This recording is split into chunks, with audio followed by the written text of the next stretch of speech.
ओम नमः शिवाय। श्री शिव महापुराण प्रथमा विद्येश्वरी संहिता।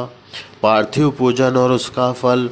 ऋषि बोले, हे सूत जी, अब हमें उस पार्थिव पूजन की विधि बतलाइए। सूत जी बोले, हे ब्रह्मर्षियों, मिट्टी से बनाई हुई प्रतिमा का पूजन करने से पुरुष हो या स्त्री सभी के मनोरथ सफल हो जाते हैं। इसके लिए नदी, तालाब, कुआं या जल के भीतर की मिट्टी लाकर सुगंधित द्रव्य के चूर्ण से उसका शोधन करें। फिर दूध डालकर अपने हाथ से सुंदर मूर्ति बनावें। पद्मासन द्वारा उस पार्थिव प्रतिमा का आदर सहित पूजन करें। गणेश, सूर्य, विष्णु, शिव, पार्वती की मूर्ति और शिव के शिवलिंग का तो ब्राह्मण सदैव पूजन करें। इस षोडशोपचार युक्त पूजन करने से मनोरथ अवश्य ही सिद्ध होते हैं। किसी भी देवता के स्थापित किए लिंग पर 3 शेर नैवेद्य और स्वयं उत्पन्न हुए लिंग पर 5 शेर नैवेद्य चढ़ाने का नियम है। इस प्रकार जो 1000 बार नैवेद्य चढ़ाता है, यदि वह ब्राह्मण है तो उसे सत्यलोक की प्राप्ति होती है। 12 अंगुल चौड़ा और 25 अंगुल लंबा यह लिंग का प्रमाण है और 15 अंगुल ऊंचा लोहे या लकड़ी के बनाए हुए पात्र का भी नाम शिव है। इसके अभिषेक से आत्मशुद्धि, गंध चढ़ाने से पुण्य प्राप्ति, नैवेद्य चढ़ाने से आयु तथा धूप देने से धन की प्राप्ति होती है। दीप से ज्ञान और तांबूल से भोग मिलता है। अतएव स्नान आदि यह 6 पूजन के अंग का यत्न पूर्वक साधन करे। नमस्कार और जप ये दोनों अभिष्ट दामक हैं। जो जिस देवता की पूजा करता है वह उस देवता के लोक को प्राप्त होता है, साथ ही उसे उनके बीच के लोकों में भी यथेष्ट भोग मिलते हैं। हे महर्षियों, भूलोक में श्री गणेश जी पूजनीय है। जैसा शिव जी ने नियत किया है उसी के अनुसार तिथि, वार, नक्षत्र आदि का विचार कर जो विधि सहित इनकी पूजा करता है उसके कौन से मनोरथ पूर्ण नहीं होते हैं। अर्थात गणेश पूजन से सभी पाप एवं शोक दूर भाग जाते हैं और वह अपने सभी अभिष्ट फलों को पाता हुआ मोक्ष तक पहुँच जाता है। इसी प्रकार श्री विष्णु भगवान की तथा अन्य देवताओं की भी जो जिसकी पूजा करना चाहे वह उन देवताओं के वार, तिथि, नक्षत्र का विचार कर षोडशोपचार पूजन भजन करे तो अभिष्ट फल की प्राप्ति होती है। शिव जी तो सभी मनोरथ को देने वाले हैं। जो महाआद्रा नक्षत्र में माघ कृष्ण चतुर्दशी को शिव जी का पूजन करता है उसकी आयु बढ़ती है। ऐसे ही और भी नक्षत्रों, महीनों तथा वारों में शिव जी की पूजा का अद्भुत महात्म्य है। शिव का यजन भोग और मोक्ष देने वाला है। कार्तिक मास में देवताओं का यजन विशेष फलदायक होता है। विद्वानों को उचित है कि वह इस महीने में सब देवताओं का यजन करें, संयम नियम से जप, तप, हवन और दान करें, क्योंकि कार्तिक मास में देवताओं का यजन सर्व व्याधि हरता है। कार्तिक मास में रविवार के दिन जो सूर्य की पूजा करता है और तेल एवं कपास का दान करता है उसके यदि कुष्ठ रोग है तो वह दूर हो जाता है। जो अपने तन एवं मन को जीवन पर्यंत शिव के अर्पण कर देता है उसे शिव जी अपनी सायुक्त मुक्ति प्रदान करते हैं। योनि और लिंग इन दोनों स्वरूपों के शिव जी के स्वरूप में समाविष्ट होने के कारण शिव जी जगत के जन्म निरूपक हैं। इसी नाते से जन्म की निवृत्ति के लिए शिव जी की जन्म पूजा का अलग विधान है। जैसे अखिल जगत बिंदु नादात्मक है, उस जिसमें बिंदु शक्ति है और नाद शिव जी का है। बिंदु का आधार नाद है और जगत का आधार बिंदु है, इसलिए ये दोनों ही जगत के आधार हैं। बिंदु देवी और नाद नाम शिव है, इसलिए यह दोनों शिवलिंग नाम से प्रसिद्ध हुए। अतः जन्म की निवृत्ति के लिए शिवलिंग को पूजें। देवी रूपी माता बिंदु और शिव रूपी पिता नाद है। शिव भक्ति के मिलाप का नाम लिंग है। शिव जी अपने लिंग के पूजन करने से प्रसन्न हो जाते हैं। जो इस शिवलिंग का आदर सहित पूजन करता है वह जन्मादि से निवृत्त हो जाता है। आदित्यवार के दिन पंचगव्य गोबर, गोमूत्र, गोदुग्ध, गोघृत और मधु द्वारा शिव जी को स्नान करावें। इसके बाद पुनः दूध से स्नान करावें। शहद, ईख का रस, गोदुग्ध से अन्न का नैवेद्य बनाकर प्रणव पूर्वक चढ़ावें। जो इस तरह आदित्यवार के दिन प्रेम से महालिंग की पूजा करता है उसका पुनर्जन्म नहीं होता। रुद्राक्ष धारण करने से चौथाई, विभूति धारण करने से आधा, मंत्र जपने से पूर्ण, पूजन से पूर्ण भक्ति की प्राप्ति होती है।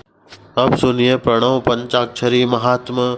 ऋषियों ने पूछा, हे महामने, प्रणव एवं संडलिंग का क्या महात्म्य है तथा शिव जी की भक्ति पूजा का क्या विधान है? सूत जी बोले, ऋषियों, प्रकृति से उत्पन्न हुआ संसार की नौका स्वरूप है, इसलिए पंडित उसे प्रणव कहते हैं। प्रपंच नहीं और वह तुम में अर्थात तुम में कुछ प्रपंच नहीं है। यह प्रणव माया से रहित होने के कारण सर्वदा नवीन है। वह प्रणव सूक्ष्म स्थूल दो प्रकार का है। इसको एकांत में जपने से भोग की प्राप्ति होती है और जो इसे 36 करोड़ बार जप लेता है वह योगी हो जाता है। यह अकार, उकार, मकार, बिंद और नाद सहित तथा शब्द, काल और कला से युक्त है, अर्थात अ, उ, म इन 3 दीर्घ अक्षरों और मात्राओं सहित प्रणव होता है जो योगियों के हृदय में निवास करता है। यही शिव शक्ति की एकता और तत्व स्वरूप तथा समस्त पापों का नाशक है। प्रवृत्ति के इच्छुकों का ह्रस्व प्रणव के जप से सारे पाप स्वयं ही दूर हो जाते हैं तथा निवृत्ति के इच्छुक को दीर्घ जप करना चाहिए। वेद के आदि में तथा दोनों समय की संध्या वंदन में सर्व प्रकार ओमकार का प्रयोग करना चाहिए। प्रणव के 9 करोड़ जप से पुरुष शुद्ध हो जाता है, फिर 9 करोड़ के जप से पृथ्वी का जप, फिर इतने ही जप से तेज का, इतने ही जप से वायु और 9 करोड़ से गंधादि का जप होता है। हे ब्राह्मणों, नित्य सहस्त्र मंत्र जप करने से ओंकार से प्रबुद्ध हो, शुद्ध हो, योग को प्राप्त होता है।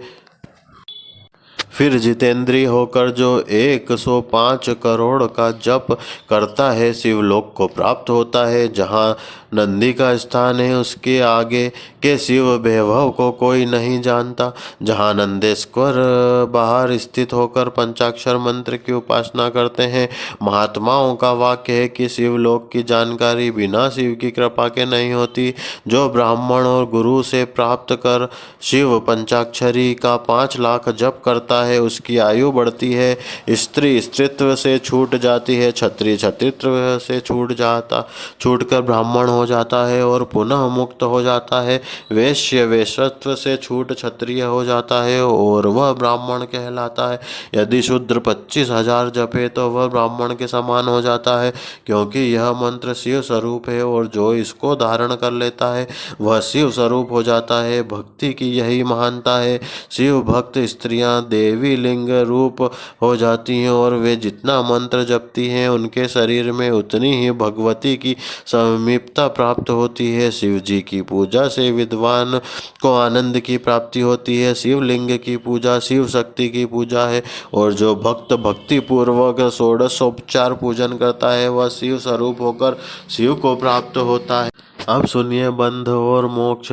ऋषि बोले, हे सूत जी, बंध और मोक्ष क्या है? सूत जी बोले, हे ऋषियों, पृथ्वी के 8 बंधनों के कारण ही आत्मा और जीव संज्ञा हुई। इनसे छुटकर वह मुक्ति को पाता है। प्रकृति के आगे बुद्धि, बुद्धि के आगे गुणात्मक अहंकार और पंचत मात्रा, यही सब 8 प्रकृति है। इन्हीं 8 से यह देह है और इससे जो कुछ क्रिया हो रही है उसका नाम कर्म है। फिर कर्म से देह है। इस प्रकार बारंबार होते हैं। सूक्ष्म स्थूल, सूक्ष्म और कारण, ये 3 प्रकार के शरीर होते हैं। स्थूल व्यापार करता है, सूक्ष्म इंद्रियों का भोग करता है तथा कारण शरीर आत्मा के उपभोग के निमित्त है। कर्मों के द्वारा ही यह पाप पुण्य भोगता है, इन्हीं से सुख दुख की प्राप्ति होती है। इस काल में यह जीव कर्म रूपी डोर से बारंबार बंधकर कर्मों से तीनों शरीर सहित चक्रवत भ्रमता रहता है। 8 प्रकृति ही 8 चक्र हैं, शिव इनसे परे हैं, वही चक्र करता है, वही 8 को वश में किए स्थित हैं। जो मन वचन शरीर और धन से बेरलिंग या भक्त जनों में शिव भावना करके उनकी पूजा करते हैं, उन पर वे महेश जो प्रकृति से परे शिव हैं निसंदेह अवश्य ही प्रसन्न होते हैं। सूत जी बोले, ब्राह्मणों, अब मैं लिंग आदि का पूजन विधान क्रमशः कहता हूँ। प्रणव पहला लिंग है जिस पर सब कामनाएं पूर्ण होती हैं। वह स्थूल भी है और सूक्ष्म भी है। इसके अतिरिक्त पुरुषार्थ से और प्रकृति से बनाए हुए बहुत से लिंग हैं जिन्हें शिवजी ही जानते हैं, अन्य कोई नहीं। किंतु पृथ्वी पर 5 लिंग हैं। पहला स्वयंभू लिंग, दूसरा बिंदु लिंग, तीसरा प्रतिष्ठित लिंग, चौथा चर लिंग और 5वां गुरु लिंग है। जो लिंग किसी देवता या ऋषि के तप से पृथ्वी को फाड़ कर निकलता हो वह स्वयंभू लिंग कहलाता है। उस लिंग की पूजा करने से स्वयं ज्ञान की वृद्धि होती है। प्रणव मंत्र से पत्र पर लिखकर उनकी प्रतिष्ठा और आह्वान करें तो वह बिंदु नादमय लिंग स्थावर और जन्म रूप शिव दर्शन के योग्य है। विधि अनुसार लिंग के संपुट पात्र में रखकर पृथक ग्रह में स्थापन करें और नित्य भोजन निवेदन करें। यह गृहस्थ के लिए उचित रहे। स्त्री हो या पुरुष उसे सदैव भस्म धारण करनी चाहिए। दिन हो या रात किसी समय भी सजल भस्म और त्रिपुंड सहित धारण करके जो शिव की पूजा करता है उसे शिव पूजन का सारा फल मिलता है। शिव मंत्र से भस्म धारण करके श्रेष्ठ आश्रमी होता है। शिव परायण ही शिवाश्रमी है। शिव वृत्ति को अपवित्रता और सूतक नहीं लगता। गुरु के हाथों सीख कर नित्य भस्म धारण करना चाहिए।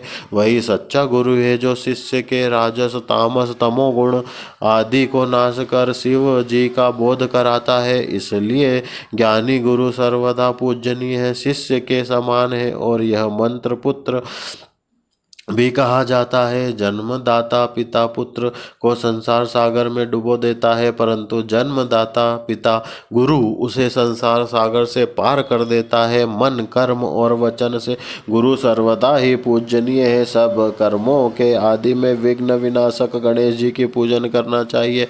फिर सब बाधाओं की शांति के लिए सर्व देवताओं का पूजन करें। देहिक देविक और भौतिक तीनों प्रकार के पाप दोष देवाहिक पूजन से शांत हो जाते हैं। दानादिक नियम भी पालन करना पड़ता है और प्रतिमा का दान भी किया जाता है।